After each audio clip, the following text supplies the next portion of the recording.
അല്ലാഹു സുബ്ഹാനഹു വ തആല നമുക്കൊരു നന്മ ചെയ്തു തന്നാൽ, ഒരു നിഅമത്ത് നമുക്ക് ചെയ്തു തന്നാൽ, എന്ത് നിഅമത്താവട്ടെ ആ സമയത്ത് നാം പറയേണ്ട ഒരു ദിക്ർ. ഈ ദിക്ർ നാം പറയുകയാണെങ്കിൽ ഏതേത് നന്മകൾ റബ്ബ് ചൊരിഞ്ഞു വരുമ്പോഴും ഈ ദിക്ർ പറയുന്നൊരു ശീലം നമുക്കുണ്ടെങ്കിൽ അല്ലാഹു സുബ്ഹാനഹു വ തആല നമ്മുടെ പ്രയാസങ്ങൾ അകറ്റിത്തരും.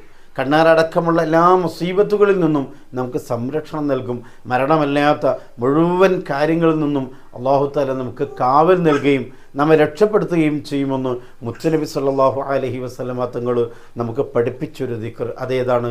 മാ ഷാ അല്ലാഹ് ലാ ഖുവത ഇല്ലാ ബില്ലാഹ്. ഏതൊരനുഗ്രഹം ലഭിക്കുമ്പോഴും നാം അങ്ങ് മനസ്സിൽ പറയാം മാ ഷാ അല്ലാഹ് ലാ ഖുവത ഇല്ലാ ബില്ലാഹ് എന്നിങ്ങനെ പറയുന്ന ഒരു ശീലം നമുക്കുണ്ടെങ്കിൽ, അതോടൊപ്പം തന്നെ നമ്മൾ വീട്ടിലേക്ക് കയറി ചെല്ലുന്ന സമയത്ത് വലതുകാല് വെച്ചുകൊണ്ട് കയറുകയും വീട്ടിലെത്തിയ ഉടൻ തന്നെ മാ ഷാ അല്ലാഹ് ലാ ഖുവത ഇല്ലാ ബില്ലാഹ് എന്ന് നാം